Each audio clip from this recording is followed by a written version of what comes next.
ناوەندی فەرماندەی یەکینەکانی ڕۆژهەڵاتی کوردستان یەرەکە هۆشیاری دەداتە بە کرێگیراوانی ڕژەم کە واز لەکردەوە چەپەڵەکانیان بهێنن.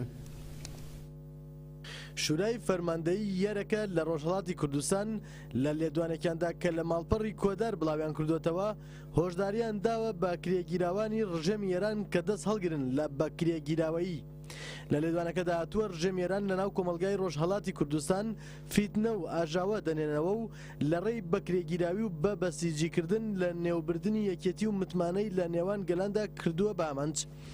یارەکە ڕاهەنگەیاندووە بە کرێگیراوێک بە ناوی سەید نەسرە لە گوندی ناوی ناوچەی هۆرامان بە سزای گەل و شۆڕش گەێنرا.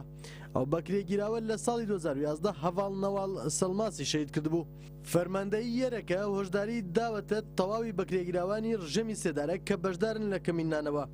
هەروەها هۆشداری داوەتە ئەو بە کرێگیراوانش کە بە ناوی ڕاوچێتی و شتی ترەوە دەڕۆنە و هەرێمانی گەریلایان تێدایە و زانیاری دەدەنە دوژمنانی گەل کە دەستبەرداری ئەو کردەوە ناشرینانیان ببن ئەگینا دەبنە ئامانجی چالاکی هێزەکانیان.